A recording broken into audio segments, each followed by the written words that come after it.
Today's guest is navigating Alaska's forgotten frontier, guiding fly anglers through the wild streams of the Tongass National Forest. Chasing steelhead where log jams outnumber anglers, and swinging flies in rivers is where you might be the only one for miles. By the end of this episode, you'll know how to target sea-run cutthroat on topwater, what it takes to access remote steelhead streams from a mothership, and why the Stikine River float might be one of the most underrated trips in the state. This is the Wet Fly Swing Podcast, where I show you the best places to travel to for fly fishing, how to find the best resources and tools to prepare for that big trip, and what you can do to give back the fish species we all love. Kevin Main of Tongass on the Fly breaks down the rhythms of Southeast Alaska, why fly patterns matter more than stream miles this time of year, how tides and tides alone can dictate your entire day, and what it means to chase fish in America's largest national forest. From popper-eating cutties to glacial tributaries filled with dollies and salmon, we're heading deep into the rainforest. Here he is, Kevin Main. You can find him at tongassonthefly.com. How you doing, Kevin? I'm doing well, Dave. Thanks for having me on. Yeah. This is I'm really excited about this episode because we're always, Alaska is one of those places that we definitely have talked a lot about, but it's always, finding new places in Alaska, I think, is always interesting. And the Tongass is something, I've heard about. I actually don't know much about it. So today you're going to explain that, what the resources like where you kind of work and, your trips and things like that. So we're going to get into all that today, but first take us back. Maybe let's just start today. It's kind of time-wise, I guess we're in kind of June now. What's it like? What's the Tongass like, and how are you doing out there this time of year? Yeah, well, that's a tough question because right now it feels more like October than June. We're still having a lot of rain. It doesn't feel like really spring or summer's kind of started for us yet, but that is abnormal. We've had, after a really mild winter, we've had more rain in April and May than we've ever had on record here in Southeast Alaska. So typically May and June, we are in a rainforest, so it's always a little bit wetter than a lot of places. But yeah, I think we're excited to get into summer and hopefully some more sunshine and mild weather. So that's, I'm looking outside and just waiting for the skies to clear. So you guys get plenty of rain down there. Are you getting, 100 inches of rain or more per year? We're probably around there. Yeah, I think so. We're located in Petersburg, Alaska, and I guess we can kind of zoom out a little bit and just explain where the Tongass is, because a lot of people that maybe know about Alaska but are unfamiliar with the specifics, it's kind of the region that gets forgotten about. So if you're looking on the map, most people see the mainland kind of up to the northern side, and we are in Southeast Alaska, which is actually the panhandle section of the state that borders Canada. So we're kind of that little sliver that separates Canada from the Pacific Ocean, and it's an archipelago, and we have a lot of islands here. But yeah, it is the Tongass National Forest, and it is a temperate rainforest. So, I mean, everything here requires moisture, and so we do get a lot of rain. Usually, most of that rain is kind of in the fall throughout the winter. But so just to give a little background about our climate in general, it can be pretty wet. Right. And the Tongass, and is it the national forest? Is the entire island a national forest? So basically, the entire archipelago is. Yeah. And what is the difference between an archipelago and an island? Yeah, so basically it's just a series of islands. So we live in a place where there's dozens, if not hundreds of islands just around us. And none of them are connected by a road system. So everything has to be either flown or taken by boat, whether it's people, goods, cargo, all of that. So we're in a series of islands. Basically, the entire region is public land, is national forest. And so the Tongass is America's largest national forest, and by a substantial amount. So we have, it's about just over 16.5 million acres is the Tongass. And the next largest national forest is actually the Chugach, which is in South Central Alaska. And that one is a little less than half of what the Tongass is. And I think that's closer to a third, actually, just to give kind of a sense of scale on how large this region is. And it stretches all the way from kind of just north of Haida Gwaii or Queen Charlotte, all the way up to Yakutat, Alaska. And so for listeners, if they look at it on a map, I mean, Alaska is enormous, so you kind of lose some of that sense of scale. But the region here is really big and leads to a lot of unexplored and really fun places to check out. Right. That's amazing. Well, take us back real quick. How did you find yourself up on that area in the Tongass? Like, it's so remote. How did you get there, and then how did your program start? Yeah, that's one of my favorite stories to tell, actually. So I grew up in Denver, and that's where I learned how to fly fish. That's, kind of where my love for the outdoors and passion came from. And I had the opportunity back in my 20s to visit Alaska. I'd never been before. It's, I think, for everybody that fly fishes, Alaska is kind of this mecca that everybody dreams about and has on their bucket list. And I had a family friend that was living up here in Southeast Alaska, and I had the opportunity to come up and visit for a Steelhead trip. And this was 2011.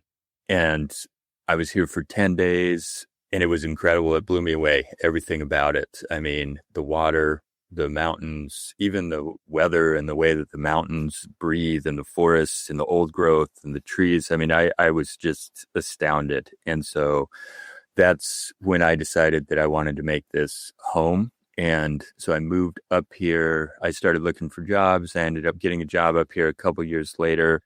Was living in Southeast Alaska, but actually guiding out in Bristol Bay for a few years, which I mean, I think people are a lot more familiar with Bristol Bay, and that's an incredible, incredible fishery. And I had a blast and loved it.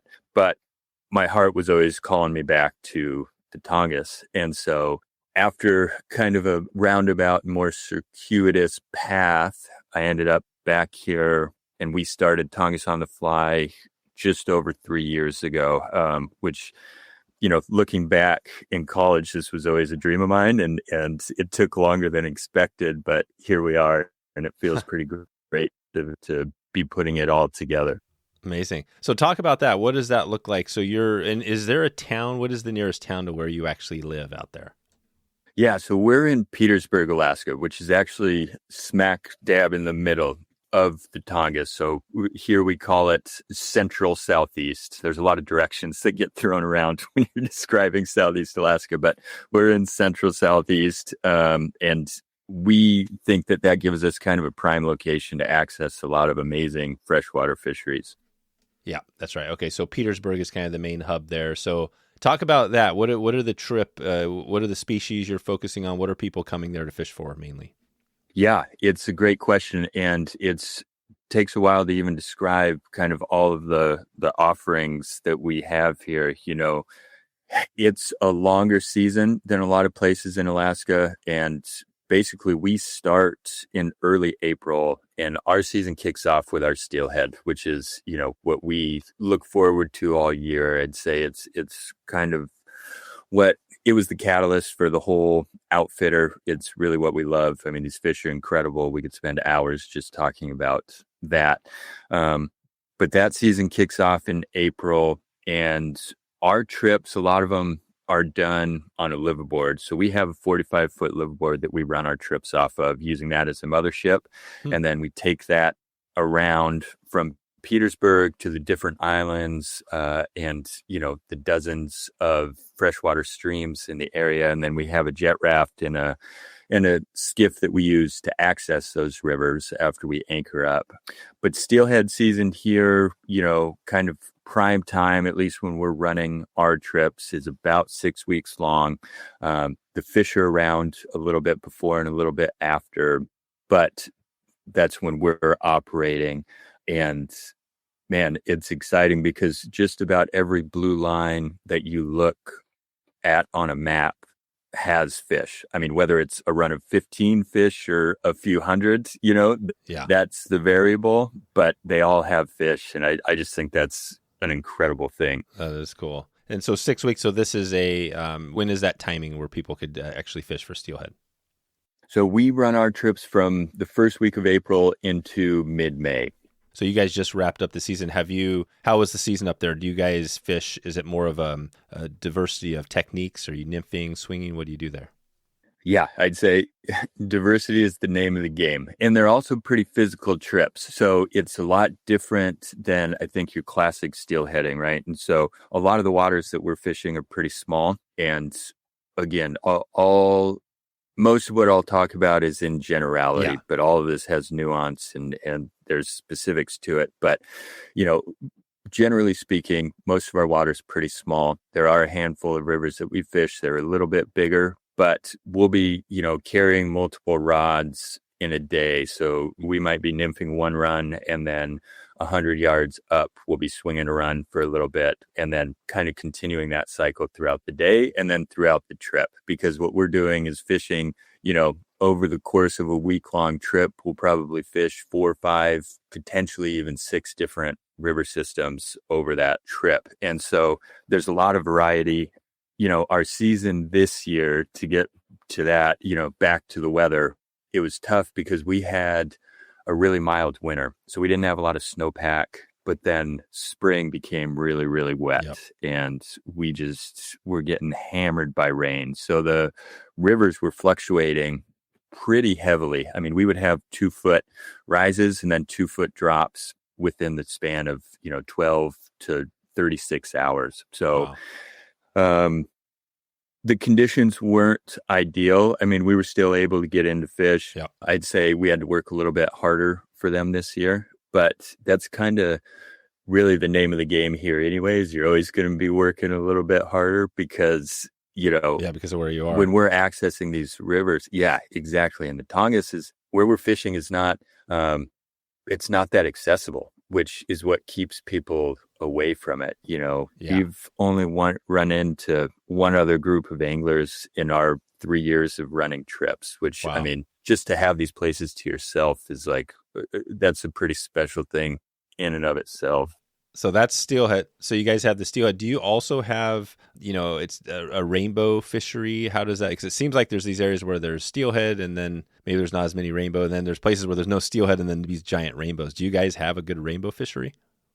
Yeah, so we I wouldn't say it's good, but that it's all relative, right? Yeah. Compared to Bristol Bay, it's nothing like that. We have our steelhead, and then there's a few resident rainbows, but they're not as prolific and not. I would say in our region specifically, they're not as prolific. There's some other areas, even within Southeast Alaska, that I think have some better rainbow trout fishing. Yeah. It's interesting because you're kind of on a transitional zone. It's really interesting because we've obviously done episodes up and down the Pacific Rim, everywhere from, pretty much almost Mexico all the way up. And, and then you have summer steelhead, and I'm guessing you guys don't. Well, maybe you do because you got the Stikine Basin, which is, which is south of you, which does have kind of a spring and a fall summer run. But do you guys have just the winter run? Is that what the steelhead run is there? You don't have anything later in the year? Yeah. So, yeah, or is it a mix? Because you're in this transition zone, right? You're in this zone of where the steelhead are eventually ending. That's the interesting thing, right? Eventually, you go up around the Pacific Rim and steelhead go away completely, and I'm not quite sure why that is either. But you're in that zone of it's unique, right? It's a cool area. It is, yeah, and our big run is definitely in the spring. So March. There's a lot of fish showing up, but we do have winter run fish that are coming in October, November, December, and they'll hold over in some of the lake systems. It all depends on the watersheds.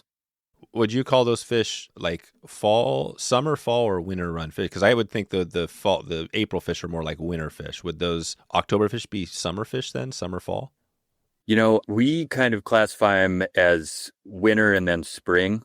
I don't know scientifically if that would be, how accurate that would be, but that's colloquially what we refer to them as. Is we have the winter run fish that are showing up in November, December, and then we have the spring run, which is primarily when most of the fish is showing up. And that's kind of the interesting thing too. I think that's what makes our season so short is although there might be fish around, really the highest density of them is going to be in that spring. And I should caveat that with, a lot of people are familiar with the Seatuck River, which is in southeast Alaska, up by Yakutat there. And I think the run timing, that's the largest steelhead run in Alaska. They get several thousand fish just in that one river. And I think they might have a little bit different timing, but while it's in the same region, it's still pretty far away from where we are. And our systems are a lot smaller than that. So it's not quite an apples to apples comparison. But I do,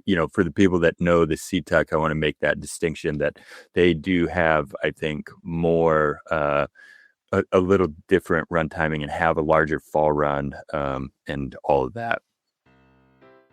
Check out Jackson Hole Fly Company today. Premium fly gear straight to your door without the premium price. Jackson Hole Fly Company designs and builds their own fly rods, reels, flies, and gear, delivering quality you can trust at prices that let you fish more and spend less. Whether you're picking up a fly rod for the first time or guiding every day, they've got what you need. Check them out right now. That's JacksonHoleFlyCompany.com. JacksonHoleFlyCompany.com. Pescador on the Fly offers a full range of fly fishing gear for any angler at any budget, with premium rods delivered directly to you. The El-Ray G6 is the most packable, high-performance fly rod on the market, performing like a 4-piece rod but with unmatched portability in 6 pieces. And you can get 10% off your next order right now if you use the code WETFLYSWING at PescadorOnTheFly.com. Never fly without your G6. Discover the El-Ray series and more at PescadorOnTheFly.com. So you have the steelhead, and then you've got some rainbow there mixed in. What are the other species, like times of years people are coming up? Do you guys have another focus species, or give us maybe the top 5? Or do you guys focus more on just a couple? Yeah, so I can kind of go through just a general sense of the season. So in the spring, along with the steelhead, we have a great, phenomenal sea-run cutthroat fishery. Oh, wow. And so, yeah, they're beautiful, especially that time of year. They're really, really colored up. They're just gorgeous fish. And then the Dolly Varden are also kind of in the estuaries, because at the same time that steelhead are showing up is when we're having a lot of the fry out migration. So a lot of the pink fry are making their way out of the river system, and sea-run cutties and the dollies are kind of hammering them on their way out. So we have phenomenal fishing for both of those in the spring as well. And that's kind of a year-round deal. Dollies and sea-run cutties we can find pretty much throughout the season. And the sea-run cutthroat, we do have some rivers that have some pretty good size. They'll get up, 18 to 20 inches, and just gorgeous, gorgeous fish.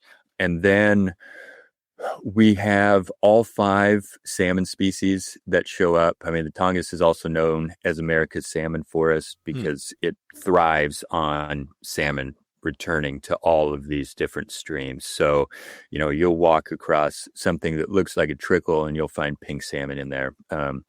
But I would say, later we catch pink chum. Sockeye are around, but it's not something that we really focus on. There's some decent runs for them, but it's not really a main part of our program. We're all catch and release, and sockeye, a lot of the people that want to catch that want to take them home in fish boxes, and that's, right, just not really part of what we do. Yep. And then obviously the coho, kind of late summer into fall, I'd say is the, behind steelhead, the second most popular target species. What about Chinook? We don't target Chinook a whole lot just because the runs aren't too strong. So just to kind of give a complete picture about what's happening with them up here, all the islands that I spoke about don't have native king runs. So we get all 4 of the other salmon species plus steelhead and the sea-run cutties and the dollies and, a couple other anadromous. But there's a handful of these large mainland rivers. So you mentioned the Skeena earlier. We have some big rivers like the Stikine is the one that's really close to us. And we love going up there and spending time. And it's this huge glacial river. It's just impressive to check out. And there's all of these clear water tributaries. And so the U.S., Alaska has about 40 miles of the bottom end of the Stikine from where it crosses into Alaska and then empties out into the Pacific Ocean, but it continues for another, 200 miles into Canada. And that entire way, there's these clearwater tributaries, and kings do run and spawn in a lot of those clearwater tributaries. And that's the case whether it's the Stikine or the Taku or a number of these other systems on the mainland. They do have king runs, but they're not, it's not like the Nushagak where there's a ton of them. So we'll see them. It's incredible to watch them. We'll see them spawning, and we love seeing them in small, clear water. It's one of the coolest things, I think. But I wouldn't say that we necessarily, we don't go out and target them, Yeah, and it makes sense because kings are kind of bigger river, fish. You look at where they come back and all the big rivers. They can come back to smaller ones as well, but you probably just don't get as much of the run. So historically, but you do have the Stikine, which is a massive river, which I have heard about, and I forget about that. Yeah, it goes from Canada, and then you have that 40-mile section down, flows in just north of Wrangell, which I've heard a little bit about at Wrangell, Alaska. Yeah. Cool. So that gives us a good high level. I think that, again, I like to go back to planning a trip. Like if we were planning a trip, what would be, Steelhead's obviously huge, sea run. If you did that Steelhead trip, could you catch potentially Steelhead, sea run, cutthroat, and dollies on the same trip? Yeah. So usually, and our Steelhead trip, so we started talking about this, but we're able to access the mouths. And a lot of the time, we're kind of stopped by a log jam at the bottom of the river. Because again, these are very natural rivers. So they all have log jams. We can only make it so far. And then it's a lot of hiking. So we're spending a lot of time walking up these rivers. We're not fishing out of a boat. It's a pretty physical fishery, to get up here. And you can go on forever. But yeah, we'll carry, usually a single hand 8-weight rod. We'll have a switch rod, 11, 7-weight is pretty ideal to use both as a swing setup. And then also you can throw an indicator on there and kind of get a longer roll cast out. But then also a 6-weight, if we come to a slower pool and there's a bunch of cutties or dollies and the tide flats that are popping off and slapping, we'll definitely spend some time, messing around with those guys. So I would say, it's almost guaranteed that you're going to catch all those things. So you guys are swinging for Steelhead. So you have a kind of a smaller, shorter rod you're using for Steelhead. You can swing up there. Yep, exactly. And that's, still my favorite way to do it. And so we try to do that as much as we can. It's just not like fishing, the big classic waters. So you're finding different ways to swing into these fish and stuff. But we're able to sight fish a lot of these, again, being on a smaller system, we're able to spot them. We can sight fish them, which, from a guiding perspective is really exciting because a lot of times we're able to watch exactly what the reaction is to the fly. And so on a swing, rather than having a binary outcome of did you catch fish or not, and you don't know if you're 1% there or 99% there to getting a take, we have a lot more feedback. Number one, a lot of times we can confirm if there's actually a fish around. And then number two, we can judge, well, was it a decent swing? Did we present the fly well? Were we in the right area? And was there a reaction? And, that's gone from not seeing a fish move at all to watching them, either come across 10 feet and hammer a fly or move up 10 feet and hammer a fly. It's really, really exciting stuff. And I think it helps us learn a lot about these fish behaviors and kind of how they're reacting under the water, where a lot of times you just aren't able to see that. Yeah. Yeah. Is that your technique typically, since you're kind of out there in the winter, spring, that you're fishing kind of sinking lines, getting down to them? I would say our setups, just due to the size of the systems, are going to be a lot lighter than most of the places. So, we'll be using, I'd say our most standard sink tip is like a 5.5 of T8. So 5 feet of floating and 5 feet of T8. And, there's times when that's even a little bit too heavy and we'll go to 2.5 feet of T8. And then, on rare occasions, we'll go a little bit heavier with a full, 10-foot section of T8, maybe T11, but in the grand scheme of things, all of our stuff is going to be a little bit lighter. Yeah, a little bit lighter. Okay. And is it typical, fly wise, just using, maybe describe that a little bit? What are your top flies you're using up there? Yeah, so we use a lot of hobo spays, a lot of bright colors, purple and pink, and then also orange is a big one for us. I think it really stands out in the tannic waters.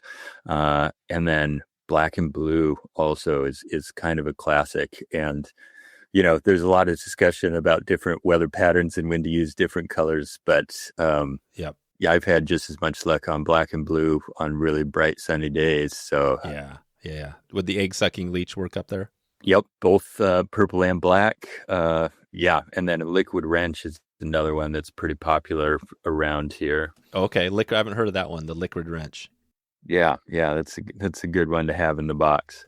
Okay. So this is cool. I think we're getting a little flavor of kind of what it is you guys, have up there for your operation. And is it I'm going to talk more. Obviously, if somebody's going up there, it would be much easier to connect with you, at least a day on the water, if not a full week, to kind of do the trip and all that because it's so remote. But could people also go into Petersburg and maybe if they wanted to try to DIY it, is that possible? Or I guess because you have a boat, could you walk? It's probably not that easy to do.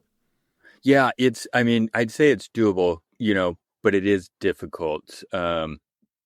There's other ways to, you could hire a float plane, fly out to a river and do things like that. So there's ways to do it. But yeah, logistically, I think Southeast is just really, really hard because it's not even just having the boat or the float plane, and especially where we are in South Central, there's a lot of really, really big tide flats and a lot of big tide swings. So even getting up to the river mouth, you kind of really have to be aware of what the tide's doing, where the channel is, how much water is in the river, because that's going to dictate, if the tide's out, are you going to be able to make it up or down? So short answer is yes, you can absolutely figure out a way to do it. But there is a lot of our job is thinking about, how best to access these places. Gotcha. I want to focus on a little bit here. We mentioned steelhead, so Dolly Varden and and sea run cutthroat trout. Maybe describe that program a little bit. Are you up there? Is that something where a guy might spend a full day targeting them? How are you doing it? And kind of is it lower in the system mostly? Yeah. So when we're on our steelhead trips, I feel bad for these fish because they kind of get forgotten about because the steelhead are there. So people, bycatch of a beautiful sea run cutty is kind of like, oh man, it's not what we're looking for. But after the steelhead are gone, so from May into June, and even into like early July, that's kind of what's around in our main focus. Okay. So we're using a lot of small streamers, so fry imitation, and then even some topwater stuff. So right now, as we're speaking kind of in June, This is a good time. Like you could be getting into both of those species. Oh, it's a phenomenal time. That's what we spent yesterday doing. Actually, we were out catching sea run cutties on poppers on topwater, and it was a blast. It was a lot of fun. So yeah, that's kind of the program right now. And yeah, they're fun. They're aggressive. I said it earlier, and I'll say it again. They're just such beautiful fish, and they fight hard. They're aerial, so. Catching them on lighter tackle, 5-6 weights is a great time. So yeah, we'll do that for a day. Absolutely. No problem. So you mentioned sea run on topwater. Describe that a little bit. Maybe that day yesterday. How does that look? How are you guys fishing that? Yeah. So I'd say that they're aggressive. We like to catch them on topwater just because it's the most fun. And we like to use kind of bigger streamer patterns. So we'll use poppers for them, kind of, both skating it, but then also just like almost fishing it like a polywog for silvers, where you're getting a lot of action on the surface, big strip and letting it sit. And they're aggressive. They'll come, a foot or two out of the water to try and eat fly, and they miss it a lot. So your hookup rate is pretty low. But it's a lot of fun to see the takes. And then for the dollies, it's a lot more subsurface stuff. So still using a lot of fry patterns, but just trying to get it a little bit deeper into the water column. But they will, there's times if they're really in a feeding frenzy where it doesn't really matter what you throw out there. If it even resembles something that might be foods, they're going to be on it. Yeah. Right. Okay. So you've got that going, and for cutthroat and for dollies. Now, are you mostly in the estuary, or is this like just lower in the system where you're catching these? A lot of them are. So the dollies will start lower. They'll be in the estuary areas, the tidal zones, kind of the flats, and at low tides, especially when there's kind of the corridors and pinch points where it's funneling the fry out through. They'll be really aggressive and sitting in there. The sea run cutties are kind of more spread out through the entire systems. So you'll find them all the way up, basically as far as you can hike in a lot of these systems. So they'll be up there. And then the dollies will kind of work their way up throughout the year. So, especially as the salmon start to show up, they're going to follow and come up with the salmon and get ready for them to start to spawn. And then that's when, you transition into the eggs, and they're just gorging themselves on the spawning, salmon eggs that are getting swept down. Oh, I see. So that starts in what, in like August, September? Or when does that start, the eggs? Yeah. So, it can be as early as July, kind of towards the end of July. And then it just gets better and better through August and September. They're getting fatter. They're getting the dollies specifically, and they're getting more colored up. They're getting that traditional like orange lipstick colors. Right. They're getting the bright dots on them and the kind of orange bellies on them. And yeah, it's a lot of fun. So that's the time. If you want to get one of those colored up dollies with all the beautiful colors, when's the best time? I'd say August into September is when they really start to kind of pop like that. So yeah, they're still pretty silvery in the spring. And then even right now, you're starting to see a little bit of color change on them, but it's not anything like the fall. Okay. But you're fishing a similar way now. If you wanted to catch them in June, July, you're fishing kind of streamers down deep. Mm-hmm. That's what we're doing right now. And then once the salmon show up, we'll be, dead drifting beads and egg patterns for them. And that's what they're primarily keyed on. They'll still hit a streamer, but, they'll just be working through the salmon beds, waiting for anything to float down that they're able to eat. Anything. Yeah. What is the fly if you're fishing? Maybe talk about that for dollies. What's your fly line and the flies and that setup look like? Yeah. So it's pretty standard, just a 6-weight, is what we're using. And then just a weight forward floating line. And we might have a little bit of weight on our fly if we're fishing a clouser, maybe a little bit of bead chain eye or dumbbell eyes on that to get it down. But we're typically not using any sort of sink tips or anything like that with them. We're able to get down to where we need to go just with, maybe a 9 or 10 foot leader and then a little bit of weight on the fly, because they're feeding not too deep under the surface. There's times I'm thinking about a couple specific pools that we really like where they'll be deeper down. And maybe you're going to change your tactics a little bit to get a little bit more sink on your fly. But primarily, just a standard 6-weight floating line setup is going to be able to get the job done. That's it. So 6-weight standard. And you said clouser. So what are your top 2 or 3 flies you're using for dollies? Yeah. So I'd say, let's see, probably I really like a white clouser. Any little chum or pink fry imitation. So even a little bit smaller than a clouser. And even on the clousers, like the smaller the better, really, because a lot of what they're chasing is fairly small. Like what is small? What would small be? Shoot, probably. So hook size, I would say 6, even 8. But really, a lot of clousers get tied with like a really long trailing like material, right? And so we even like to kind of clip those off so that it's just behind the hook. So you don't really want a lot of extra on there because you want to reduce the size of the bait fish that you're trying to present. And so that's why some of the fry patterns are really good. And then the sound searcher is kind of the topwater popper that we really like. We wrapped up a 5,000-mile road trip to Wisconsin last year, and our Project M from 4-Wheel Campers made the entire journey better than we imagined. From remote campsites to spontaneous detours, we had the freedom to go where we wanted in total comfort. For over 50 years, 4-Wheel Campers has been building ultra-durable, lightweight pop-up campers that fit almost any truck bed. The pop-up design sets up in under a minute, and with the Project M like we have, I can set up and still use my tailgate and truck bed whenever I need it. Whether you want a minimalist setup like mine or something fully built out, like the Premium Orvis Edition, 4-Wheel Campers has a camper to match your adventure goals. Do you have a truck? Head over to 4wheelcampers.com right now, customize your camper, find a local dealer, see upcoming events, and more. Trust me, you're going to love checking out 4-Wheel Campers. Are you an avid angler looking for the perfect fly selection? Or perhaps you've just started out fly tying? Smitty's Fly Box offers a monthly subscription service that delivers a range of flies, fly tying materials, and fishing accessories.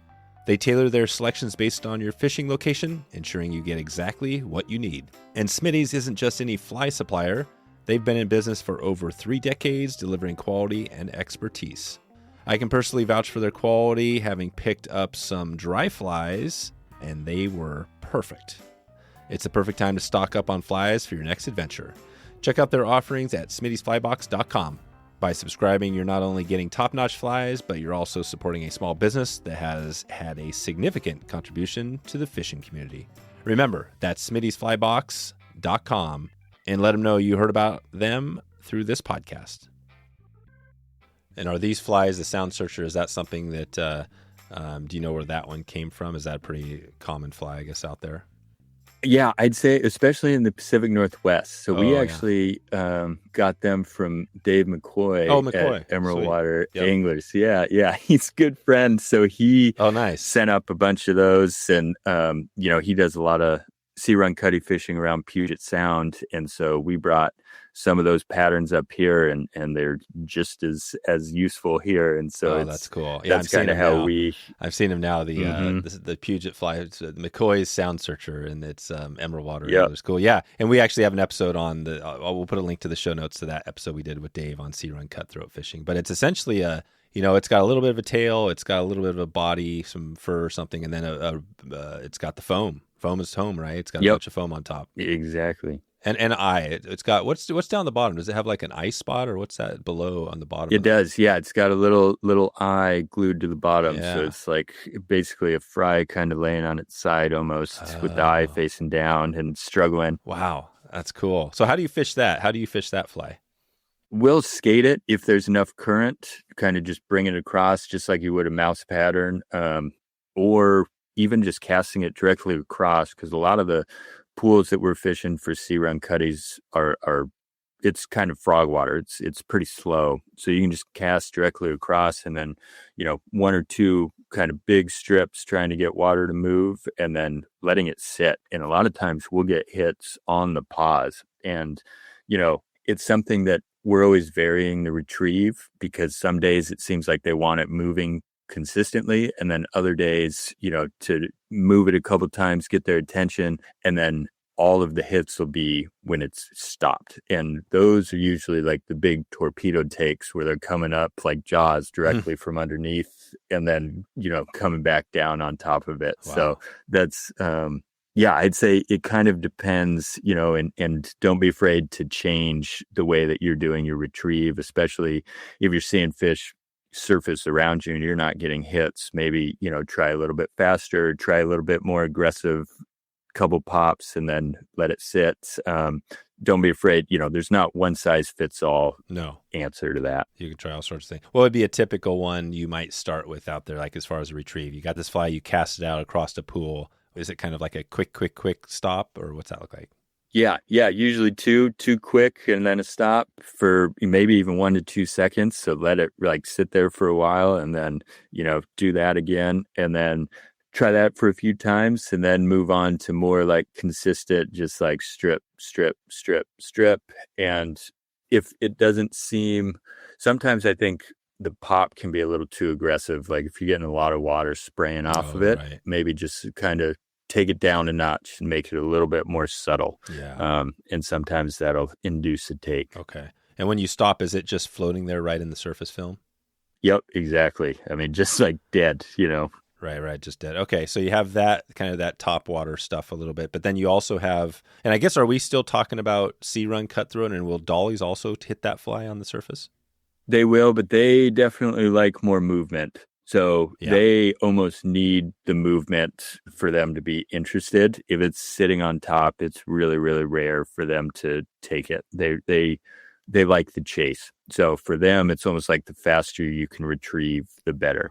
Yeah, the better. Okay. Wow. Yeah, this is awesome. So you've got lots of different diversity of fishing there. The dollies are lower in the system for the most part, but as the season goes on, they're kind of moving up in the system. And cutthroat are spread throughout. You've got steelhead. So all three of those species are there kind of early in the season.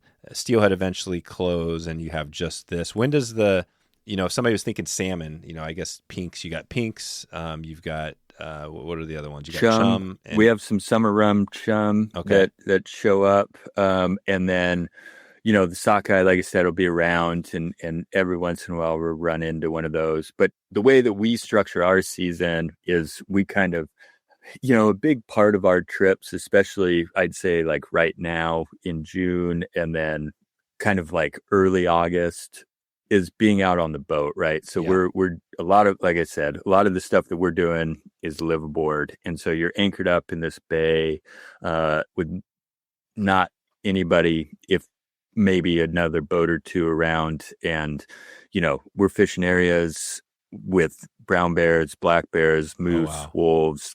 I mean, we'll see orcas, a lot of humpback whales, porpoises that'll come ride the bow wake while we're running to the fishing spots. So, Hmm. I'd say there are times in the season where fly fishing is the vehicle to get people up here to experience what Southeast Alaska has to offer. I mean, the fishing's incredible. You're going to catch more sea run cutties than you could probably imagine. Yeah. But for a week-long trip, like there's a lot more to it. But then in July, we also offer a couple float trips down the Stikine River. So we Oh, kind of cool. talked about this a little bit, but we have access to the Forest Service cabins that we can stay in. And so we have people in 12-foot fixed bottom rafts, and they'll float down the Stikine River, and then we'll bring our jet boats up and use those to access some of the Clearwater tributaries and run up there to where we want to go fish. And it's a really, really fun program. And again, the Stikine is it's one of those places that you walk into and it seems like you're taking a step back in time, and it's impressive. I mean, just gorgeous mountains. There's glaciers. The water in the Stikine is kind of it's mind blowing because when you're floating, you can hear there's so much silt. You can hear it. The friction on the That's boat, cool. and you don't know if you're in 20 feet of water or 6 inches because the visibility is so poor, which is why we have to go into the freshwater tributaries to actually do any of the fishing. Oh, the fishing, right. Wow, this is cool. So, and you guys are motoring up in the mothership up to like the mouth of the Stikine and parking it there? So from there, we're actually able to just launch our boats from where we are and run up there. And so we'll kind of do a drop off with all the gear up at the high point and then, do the float down from there over 6 or 7 days. So you'll run the mothership up the Stikine? No, not these are just on our regular jet boats. Oh, yeah. These are the mothership stays home for this one. And this is just the smaller boats that we use to access there. So it's a little different program, so the mothership's basically working for our steelhead season. And then she gets a rest. Sally Girl gets to stay at home for a little bit. We do our float trips up the Stikine. Okay. And then starting in August, September, we'll get back on the big boat and start doing live aboard trips again. I see. Cool. And the boat, are you the captain of the, what was the name of the mothership? Sally Girl. Sally Girl. And are you the captain? Yeah, so myself and my business partner are the ones who run the boats, and then we're also guiding, and then we usually have a third person on to help, kind of a guide, cook position to help out deckhand on the boat. It's kind of a jack of all trades deal, but yeah, we're all kind of doing everything. That's cool. Yeah, so the boat is, and what is the boat? It's how many people can you get on a trip on the boat? Yeah, that's a great question. So we like to run our trips with 3 to 4 people. Steelhead season 3 is kind of our sweet spot. It's what makes the boat most comfortable, but it also makes the fishing and the experience the best for us. I've said it multiple times, but with the smaller rivers, 3 people, it's nice to have less people to be able to get everybody a chance to fish. And you're going to be potentially taking turns and all of that, depending on conditions and where we are. But, it's nice to have a lower group number. And then we also, on these trips, we don't book out like single spots. So we just book out the boat for the boat, sure, for the week. And then, it doesn't matter if it's one person or 3 people, it's going to be the same price. And we're not going to put like a single with 2 people that they don't know. So everybody on the boat's going to know each other already before they show up. Yeah, that makes sense. And yeah, that's the way we like to do things. So yeah, I think that's awesome. It sounds like a cool program. I mean, it's small, right? So you got 3 people out there and get the boat for the week. So is that typically maybe describe that a little bit? Do you fly into Petersburg and then you're out like 5 days on the water? Describe your program. Yep. So we get 2 flights a day, Alaska Airlines flights. So if you're looking to come up to Petersburg, you're able to you have to go through Seattle. But from Seattle, you can get here pretty easily. And then, so you'll come in, we recommend people show up a day early and then plan to leave a day after the trip end date, just, due to weather or any other potential, things that could change our schedule a little bit. But yeah, you'll show up, spend the night in Petersburg, and then we'll get on the boat the next day and we'll head out to where we want to fish. And we have a huge area that we're able to fish. And so it's kind of a game time decision based on current conditions. Okay, cool. And how many total days is it on the water? So our Steelhead trips, we do week long. Yeah. So they're 7 days, 6-night, 7-day trips. And then, we try to get 5.5 days of fishing because because it's such a big area, there is a fair amount of runtime that we're on the big boat, which is what's nice with all everything else to see. Yep.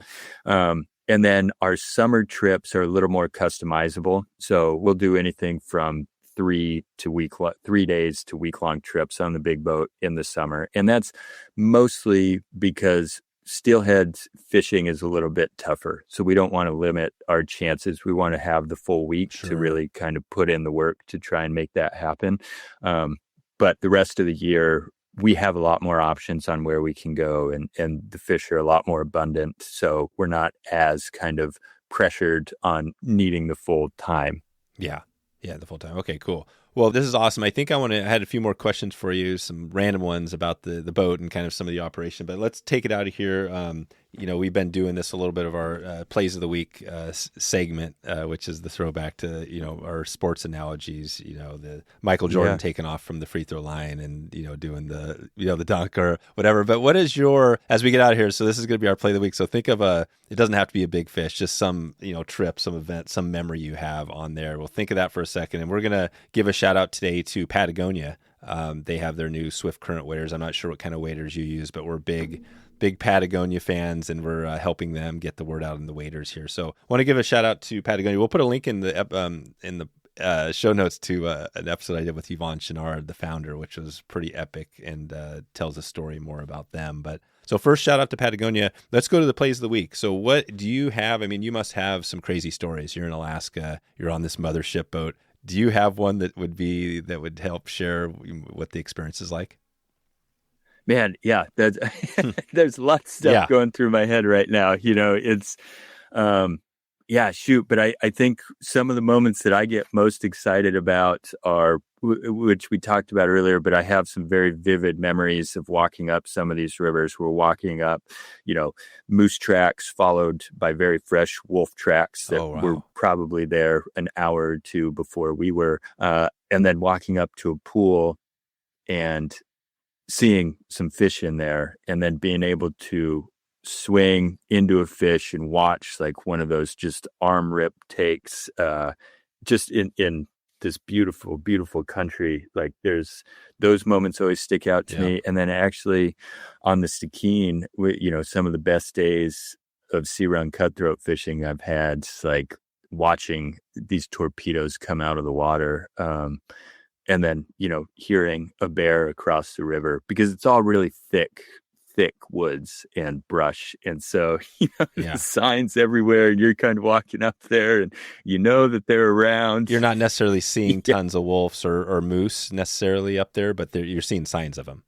Yeah, absolutely. And same with the bears. And Yeah. we do see a fair amount of bears, like You do? especially on the beaches and stuff. And being on the big boat is a great way to do that, because when we're anchored up, they'll be out on the beaches and we can watch them from the big cool. boat, and everybody's happy. And Are you seeing wolves? Have you seen some wolves, and do you hear them out there? so wolves are they're on a lot of these islands, and they're almost like my white whale that I'm always a day late and a dollar short, where I have not seen them out a lot of sign. It's kind of one of these crazy things. They're extremely elusive. They're smart. We'll go howl for them on the back deck at night. And we're still waiting to get them to howl back from the boat. But they're around, and for me, it's just really amazing knowing that they're that they're there, that you're in there. Mm-hmm. That's kind of the cool thing about it. Yeah, they're there. You've got all these species, and it's just, it's Alaska, right? It's totally wild. And then you add the mothership or a remote float down the Stikine, and you're even more remote, right? Have you had any situations where, you've been in a little sticky situation out there where it's been, we always hear, the bears and the bugs and all that, but has it been pretty smooth for you the last few years, or have you had any close encounters? Most of our close encounters, I would say, come from trying not to get our boat stuck. Yeah. Or, having some issue with the tides where we're anchored up, and then there's a big rock that you couldn't see when the tide was in, but all of a sudden is exposing itself now. So I think, again, a lot of what we're stressing about during our trips are the logistics and the access of the fishery. Once we're on the river, and I'm knocking on wood while I say this, but, it's fairly smooth sailing. We're very bear aware. Our wildlife encounter, we stay in groups. We're carrying bear protection. We both, myself and Lucas, my co-owner, have a lot of bear experience. So I wouldn't say we push our limits or our luck in those situations. But every time you're walking through the woods and you kind of hear a rustle, or you bump something in front of you that you didn't know was there, it can be a pretty heart-pounding few seconds until it's over. Yeah. Do you guys are the bugs pretty bad down there? They can be. Yeah, they definitely can be. July can be pretty rough. And what's your recommendation? Is it bring you guys wearing head nets, just DEET? What do you do if it gets a bad day? Yeah, so every once in a while we wear head nets. There's times and there's certain locations that we'll wear head nets. Other than that, it's pretty standard, just DEET. And, I like to use the strong stuff just because I get tired of the bugs. So I'm using the Jungle Juice 95% DEET. Yeah. What is the stuff? If somebody wanted to get the best, buy it right now, what would that be called? So I think it's called Jungle Juice. I have some in my waders right now, but it's the very concentrated, don't use a lot. It's a drop or two, and rub it on the back of your hands. Oh, Jungle Juice. I see it. Yeah. Sawyer Jungle Juice, insect repellent. Yeah. So that stuff's pretty serious. It's the real deal. But even just, you're off, if you're not out every day in it, the off does the trick. We always carry some in the boats with us so that we can, reapply as necessary. But don't get me wrong, bugs can be bad, and there's certain days where they're horrific. But it's not as bad as when I was in Bristol Bay. That I'd say the bugs out there took the cake. They were a lot worse. Okay. Cool. And it's interesting. Your whole program is cool. The mothership is unique. You've got, like you said, the Stikine. And, so people listen to, you got a few different options, but it sounds like one option wouldn't be necessarily a float trip on the Stikine and a mothership. Is that not the same? That usually doesn't work out together? Correct. Yep. That would be two different deals. And, it's what I think I really love about our program is the diversity of it. And we're able to do so much. And even the mothership trips no two of them are going to be the same. There's no canned product. The places we go are going to be different from place to place. It all changes, and it keeps it exciting for us. And I think for, anybody looking to come up here and do a trip, we try to have personal conversations with them before anybody books, just because, Mm-hmm. Each trip and each time of year is going to kind of offer different pros and cons. So we really like to understand, what are you going to define as a successful trip, right? Like, what are you wanting to get out of this, and how can we best provide and tailor an experience that's going to match those Yep. expectations and those, wants that you're looking for. Yeah, definitely. And on that Stikine trip, so, describe that just a little bit. Is that, what sort of, you guys are floating these hard bottom rafts? So is it like, describe that. What are the rafts you're running? Yeah. So they're just, 12-foot fixed bottom. So the Stikine's a fast flowing river, but there's no rapids, there's no technical water. So even though it's kind of quick, it's not, you're not having to navigate the Grand Canyon. Yeah. At least not the section we're in. There's other parts of the Stikine where that's a different story. Okay. Where we are, it's pretty simple. It's an easy float. We're not, it's 40 miles covered over 6 days. So it's not like really long sections. You're basically doing it to get from point A to point B. And then, we'll stop at the cabin, we'll get camp set up. And then usually we're going to take you up fishing into, one of the several areas that we can go fish depending on time of year and all that. And again, we'll kind of get up as far as we can, and then it's a lot of walking again. So you're hiking up into these places and just fishing the different bends. And, it's like this crystal clear, just beautiful water in these big mountain valleys. And, that's one too, where if people want to go take a look at the glacier, we can run up one of the rivers and go take a look at a glacier. There's hot springs up there. There's a lot of different things that we can work into week-long trip to kind of so there's show other stuff. People what it's like. Yeah. And I was thinking that's the difference, is that separating you from the other places that you do have some other stuff, the glaciers, other stuff you can check out. Yeah. And that's honestly, I'd say our biggest thing is allowing people to experience what the Tongass is. And that's kind of an all-encompassing thing. It's not just the fishing, but the fishing, like we talked about, and the salmon specifically, is what drives the entire ecosystem, the entire region. Right. I mean, not even just the natural world, but also the people here. It's Southeast Alaska is a huge commercial fishing industry. It's what a lot of these towns have survived on, are the salmon runs. Oh, right. Is that what Petersburg still is a major hub for fishing, commercial fishing? Mm-hmm. Yeah. In Petersburg, it's a Norwegian town, so they call it Little Norway.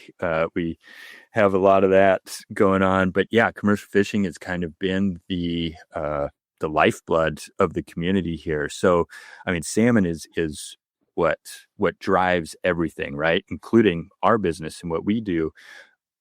But that's like the base layer that then provides like this incredible area that is the Tongass. And, we're looking at big mountains on the coast, and then, like I was saying earlier, just thick, beautiful old growth forests and all of this, and the region's just spectacular. All the marine life and the marine mammals and the wildlife on the land. It's, and our job, I think, is to show what this place is and how special it is. Right. Are people coming up there on those, like big cruiser boats, like stopping in, or is there some of that going on?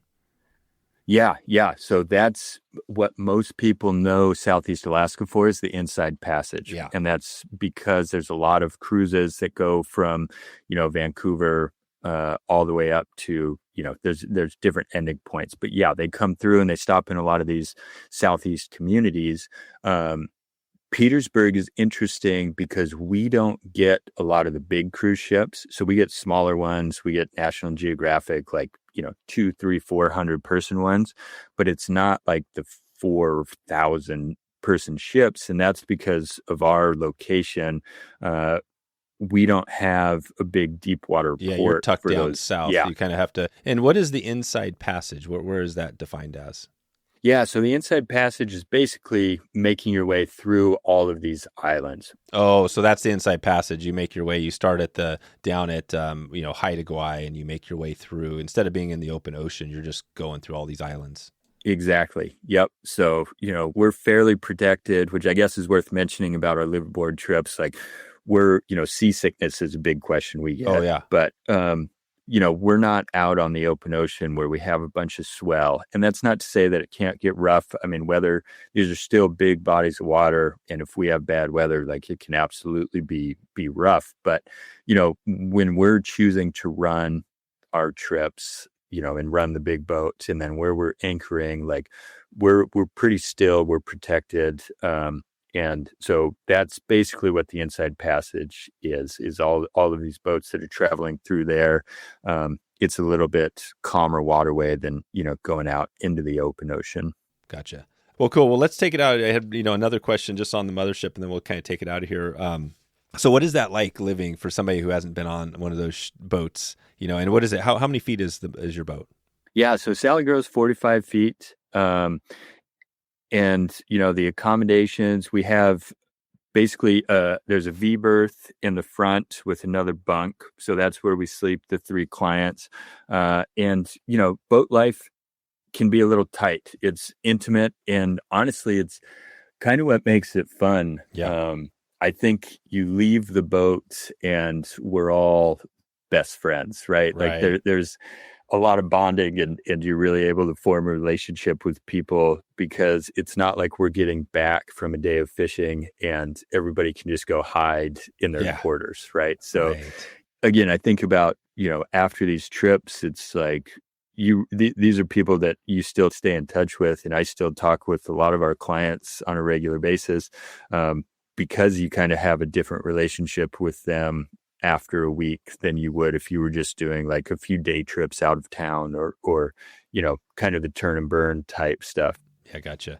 No, I think it's cool. I think it's, and it would be really awesome. And I love the small, right? 3 people, that's perfect. You can get you and a couple people go up there on the trip and try to, track down a steelhead, and you have some of these other species that are going on. And right now, as we look ahead, maybe talk about that. So you've got your season ends. When do you guys close things up for the end before the winter? Yeah. So we're usually done by mid to late September. And to be honest, we'll fish later than that. Like the fishing stays good into October. So it's not a matter of the fish being gone. It's more you start running into weather challenges on a more consistent basis the later in the year you get.